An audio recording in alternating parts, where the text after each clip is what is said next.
So this is for me the game changer that makes mirrorless cameras, especially in the dental field, the number one tool. I would not go for DSLR. If you once have tried the mirrorless camera with all these options you have, you would never go back. We've been misled to believe that dentistry, more specifically the dental business, has to be complicated. Dentistry can be simple, and dentistry should be simple.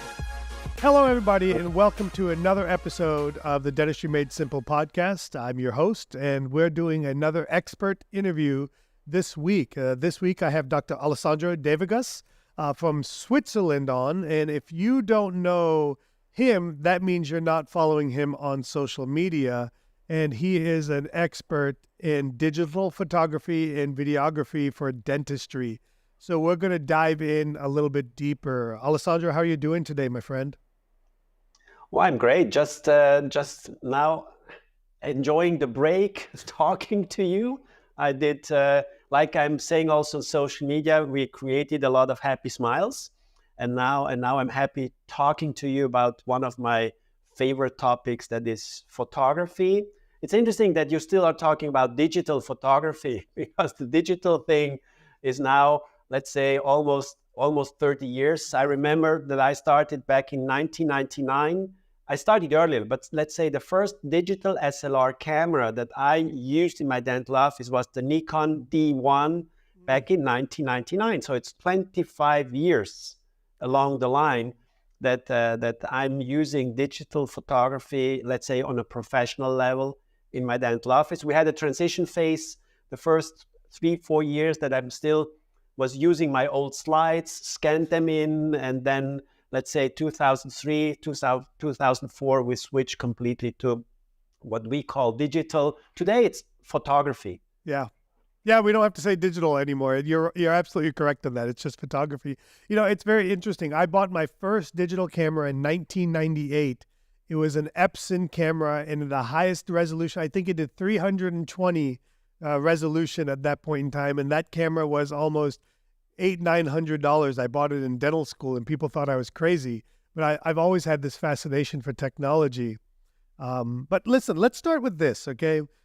Those that listen to the podcast know how much I love photography, specifically for case acceptance. And one of my issues that I'm having right now, or that I struggle with, is that Instagram and Facebook and social media have made dental photography no longer about the patient and all about how fancy it can be. So can you talk to us about maybe the different levels of photography that a dentist should be thinking about? Yeah, that's a good question and a good point to start with, because for me, dental photography, and that's the important message for all out there, we have two ways of look at our patients. We have X-rays to look through them, and photography and videography to look at them. And would you put a softbox on your X-ray machine? No, you wouldn't. So basically, we have to differentiate between artistic photography that we see on social media, using softboxes, using diffusers, playing with lights. Some people also playing a little bit too much with Photoshop to show off. And I get a lot of questions from young dentists. How can I do this dentistry that I'm seeing on this or that account? And I tell them, no, this is not dentistry. This is just artwork using good equipment, or let's say cheating with light, making things look unreal. It's really unreal, unrealistic. If you use these diffusers, these softboxes, and you overdo it, you lose all the details. Everything looks nice. And it's not what dental photography is meant to be for. Dental photography, again, is the pendant to X-ray. It's clinical documentation at a standardized level. So you need to be able comparing X-rays you take over time, and the same applies to your photography.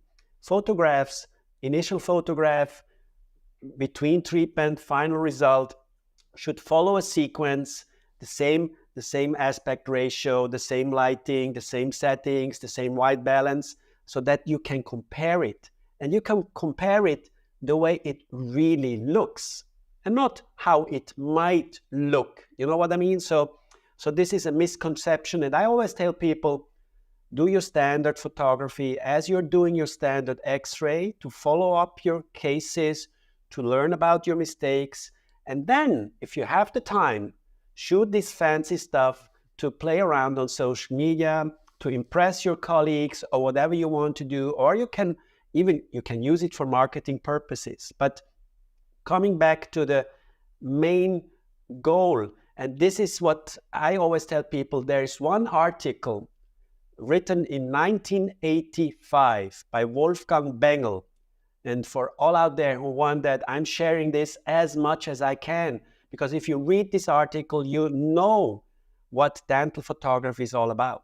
The only thing that changes in this article, he's talking about single lens reflex camera, analog camera with a film.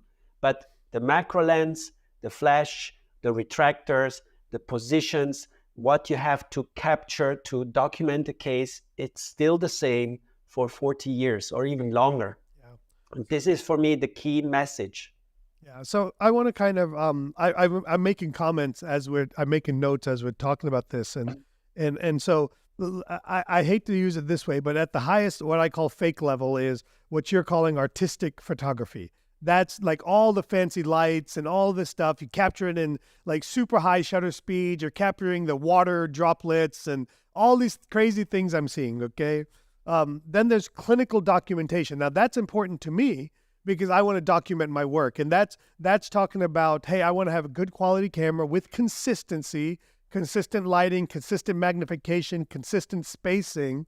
And that's documenting my work before and afters as a basics, but then even kind of step by step. And the clinical documentation is how I made my outside of dentistry career as a speaker, was doing good clinical documentation. But for me, the other part, and this will lead into our next point of conversation, is there's just basic pictures to communicate to the patient before they say yes to the dentistry. And I call that patient communication photography. So now, Alessandro, help us with this, because as I'm teaching more and more, I get all these questions. I get so many questions about artistic photography, and I always try to say, what are you doing to get the patient to say yes? And they want to spend $3,000, $4,000, $5,000, $6,000 on all this artistic photography equipment. What equipment is needed for basic patient communication? Like, I just want to take a photograph to show my patient their old fillings, to show my patient their smile. What is the minimum I can do to get good, reasonably good quality there? So basically, if you just needed to communicate with your patients, you might even consider getting you just a smartphone with an LED light. But again, this is not standardized photography, because smartphones are not made primarily to shoot macro images. If we are talking about taking images of teeth, we are talking about a special kind of photography, which is macro close-up photography. And therefore, I recommend using a macro lens. The macro lens is the most important part of the whole equipment. The second most important part is a good flash. You can start with a ring flash. Today, last year, I developed together with Godox, we enhanced a ring flash system. We enhanced the lateral flash system to make it easier to use for the community. The least important part is the camera. So today, a basic kit, be it Nikon, Sony, or Canon, which are the three brands I recommend. You can start with a very compact, very lightweight camera, invest in a good macro lens, and start with a decent ring flash. So basically, Nikon Z50, Canon R10, Sony A6400 with the macro lenses that come to the Nikon 105mm, Canon RF 100, and Sony 90mm. And I will put on all these three the Godox MFR76. That's the latest generation of ring flash from Godox, which has a little bit a larger ring compared to the standard ring flashes, so gets a little bit more diffused light to make it, for me, the perfect everyday tool to document all your cases. You can even do high aesthetic documentation using these very simple tools that are very affordable. I mentioned in my posts, these basic tools cost less than a smartphone. Yeah, they do. So let's kind of on the Mac on the let's call it the let's call it on a good clinical documentation camera. The most important thing is the quality of the lens itself. Okay, so that would be like the Canon, the I call it the red stripe lens. Nikon has a lens and Sony has a 90mm lens. The second important component is the ring flash, and you're recommending the Godox MFR 76. Yes. Okay. And then the third most important part is the camera. Yeah, I think we're living in a world where camera is now preference on color, temperature, and things like that. And there's Nikon, Canon, and Sony. And then, so I have on that same line, what is the difference or importance of mirror versus mirrorless in dental photography? Does it matter? Well, DSLRs are no longer produced. Yeah. They are out of the market. You can still buy one, but let's say old ones. We are definitely now, we have switched from DSLR to mirrorless. Okay. So I switched from mirrorless 6 years ago when Nikon entered the mirrorless market.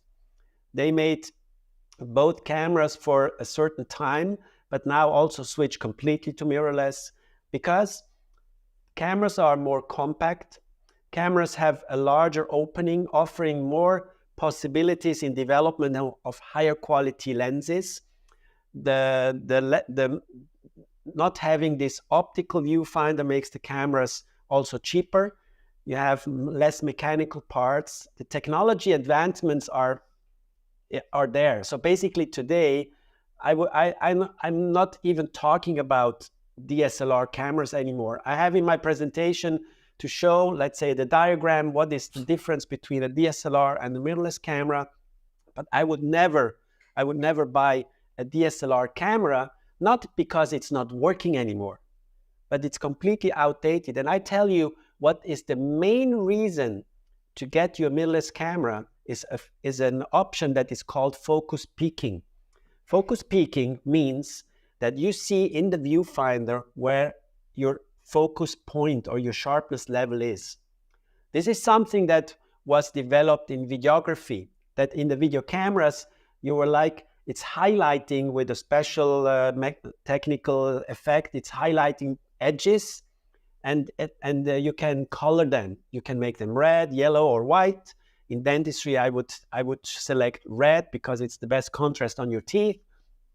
And then when you're focusing, you see where you are in focus. So no need to look through the viewfinder. It's much easier to get all your images in focus right away. And it helps you also in orientation.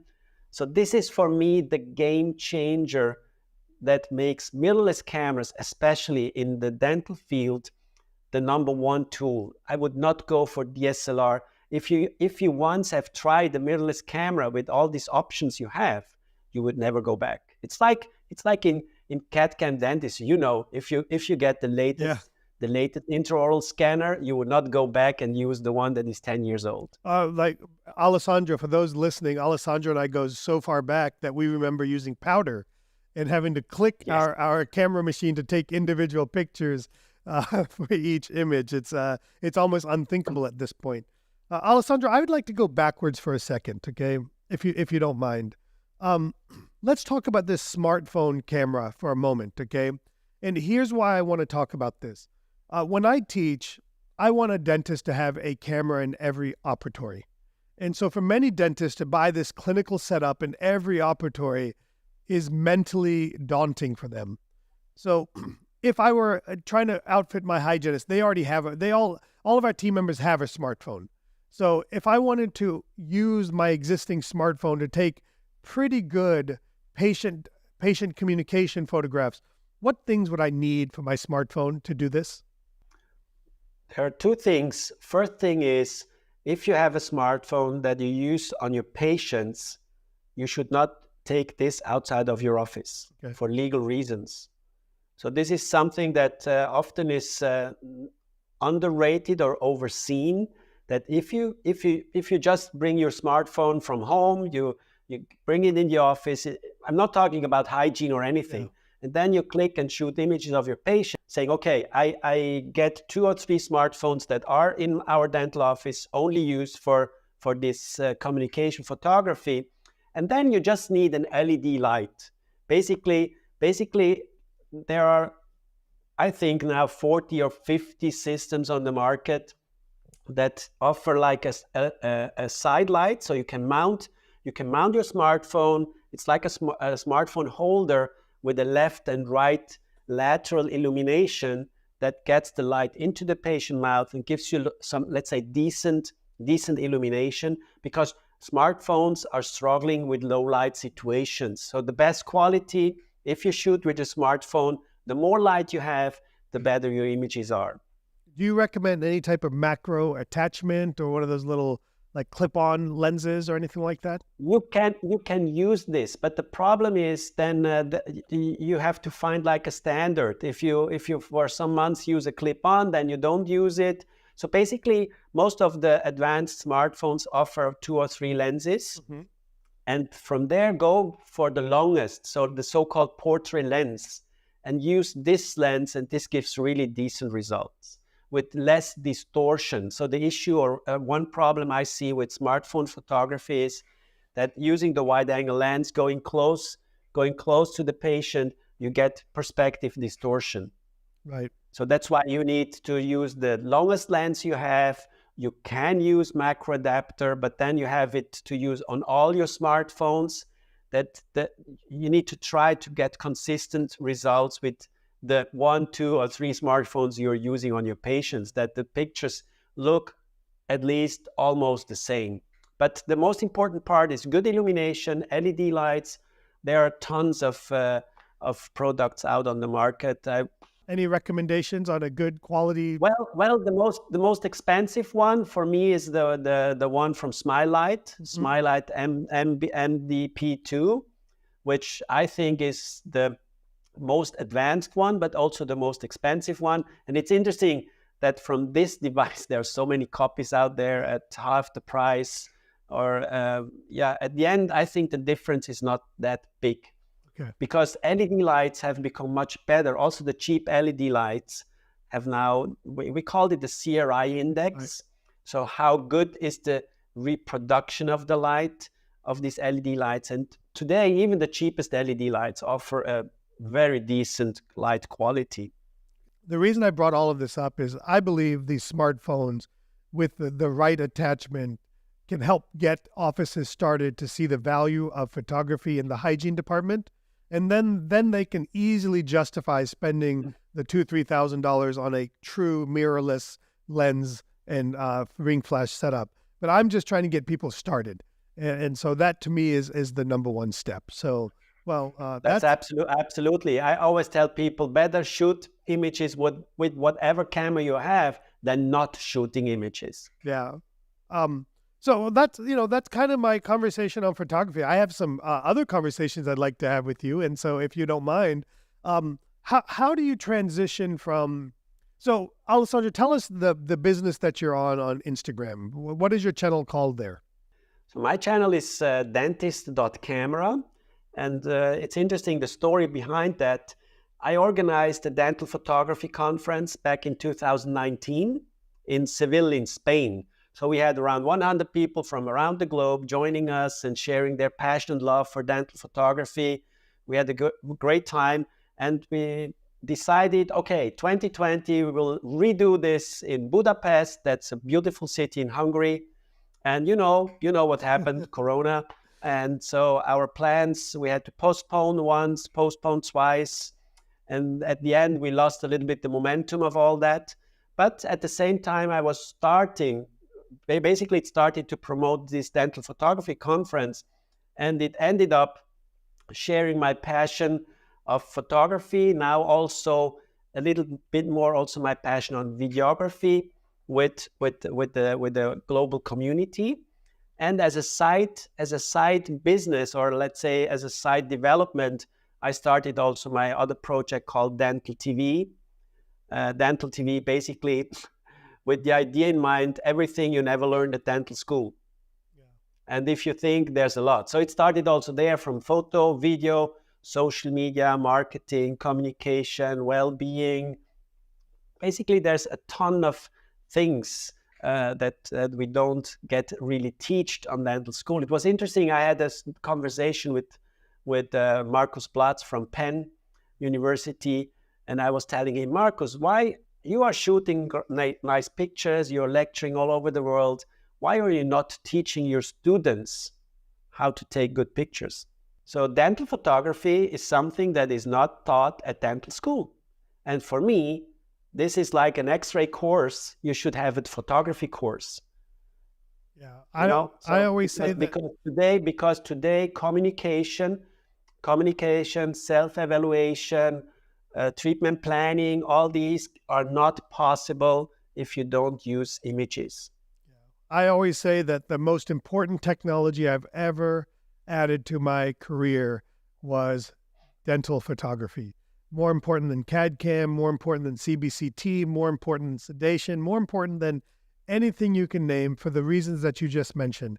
Patient communication, self-evaluation to get better, marketing to tell the consumers what I do so they can come choose me. And so it is the most important thing that I do. And you're right, I don't understand why they don't teach it. So tell me more about Dentist Camera, because I thought you had pretty much practiced less and less and more time on this, but I was shocked when you told me that you still see patients 40 hours per week. So how do you balance this? What do you do on Dentist? For those that don't know Dentist Camera, what do you do on Dentist.camera? Well, on Dentist.camera, I'm answering questions. So my strategy on social media was not just posting stuff that I'm interested in. I'm always listening. I get so many direct messages from around the world. What camera to buy? What settings? How would you do this? How would you do that? And basically, I'm answering in my reels, in my videos. I prefer posting videos because I think I get the message better to the viewers than posting single images or long text formats. Basically, it's a Q&A. It's answering questions from the audience.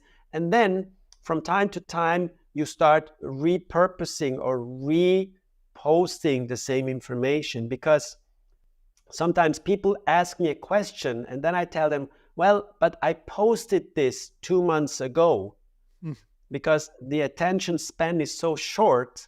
Often you can repurpose or say, okay, this video maybe didn't get the message the way it should be. There's still a question left. So let's reshoot this and resend this information out to the community. And yeah, it looks like people enjoying it, and I'm enjoying it as well. And time, the thing is, I told you, I get up very early in the morning. I get up at 5 in the morning. First thing, I walk the dog to get fresh air in my brain. Then we have breakfast. I go to my office, and before I start working on my patients, you see here, I have my my studio installed, and I'm shooting my videos. If you would see, here are like 20 cameras around, and everything is here ready to grab and talk about and share this information. So basically, my production is before I start treating patients. What I recently started is hiring 2 or 3 young guys helping me with video editing, because this was something that I have to tell you, this was a little bit stressful. So you have recorded everything in the morning and you say, okay, I want to post this afternoon, but then obviously the patient is more important. My patients are more important than my social media. Basically, this is also something I tell always people: if you don't enjoy doing this, don't do it. Don't do social media just because your neighbor is doing it or some fancy guy or some fancy girl is doing it. You need to have fun doing it. And if all this social media manager or people want to sell me, I don't know what, I always tell them, look, I just tell you, I'm here for fun, nothing else. I don't want to make money. I'm just sharing my passion. Obviously, I want to get people to subscribe to Dental TV one day, because so they get more information. But Dentist.camera is sharing my passion, sharing my love for photo and video.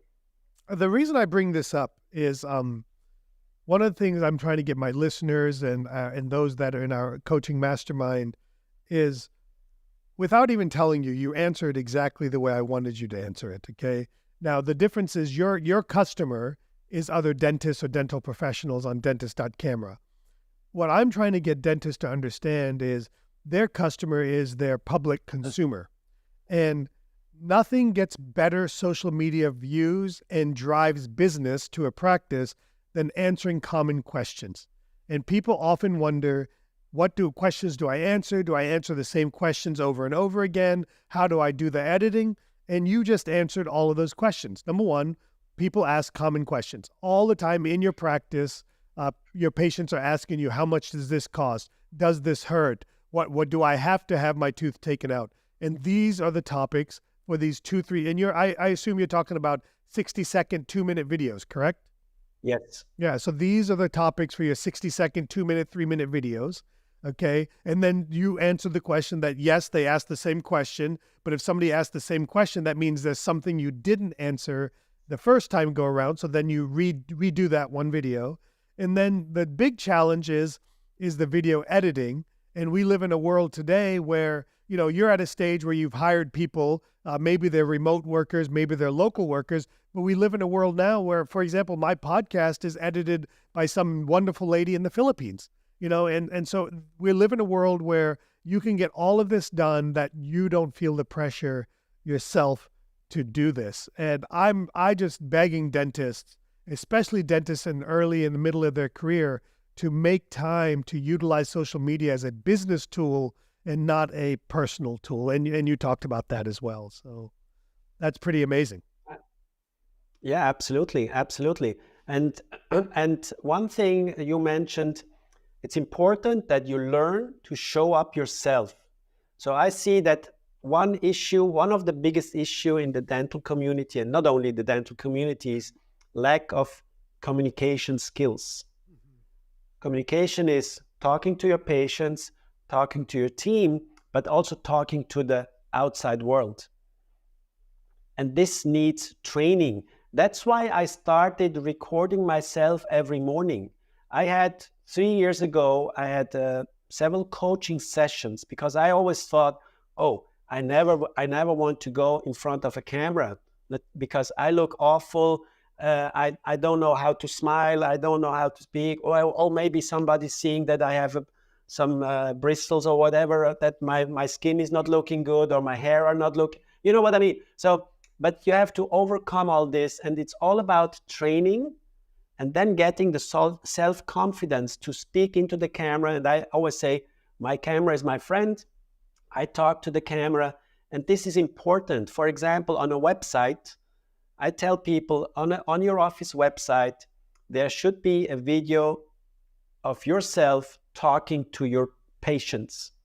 Now I will reshoot my video because I don't like it anymore. So what I want to do is like a scene that it's like the camera is entering my office. I'm standing there at let's say the front desk, welcoming the patient, and maybe some of my team is sitting there and welcoming the patient and tell them, look, we're here to help you and we're looking forward to treat your smile, help you with whatever you want. And this creates like a little bit of personalized information and creates also a little bit of confidence. So this is, I think, one of the key elements is to communicate and to dare also to communicate with your patients.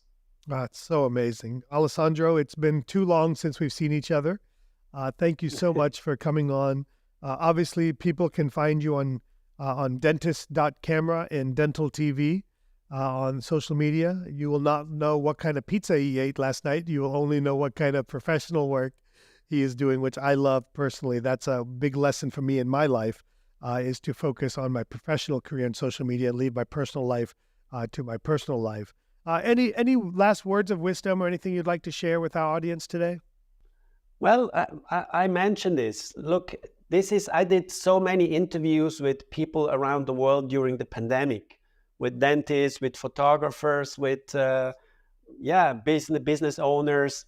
And there's two things that always came up at the end, because they were like people with a little bit of experience. And I'd ask them, what would you share with, let's say, the younger audience? What are the main things that you would like to share? And it always comes to two words: love and passion. Love what you do it with passion. And especially in today's world where everybody thinks, oh, I want to work less, so the work-life balance, work less, live more. But I tell you, if you have passion for what you're doing, and for me, my work is not, is my hobby, you know? And it's not, I don't feel pressure working. And this is something that maybe the young generation needs to understand, that working doesn't mean effort and negative feeling. This can create also happy feelings. And especially if you're a dentist, start talking to your patients, because we see that there's ongoing depression in the dental community, personal issues, well-being, and this is caused by non-communication. You have so many chances every day to speak to your patients, to communicate, and not just ask them, does it hurt? Open your mouth, rinse please.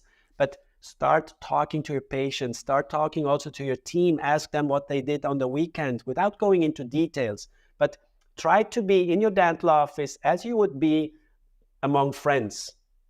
Be open, communicate, and then you feel the positive energy entering yourself, and you can then give this energy out to your patients, which are the most important thing in our work life. Wow, that's an amazing message to end with. Alessandro, thank you so much for coming on the podcast. For those of you that want to learn more about photography, that want to understand the equipment, no better solution than dentist.camera. So go there, learn more, and follow Alessandro, and also follow Dental TV.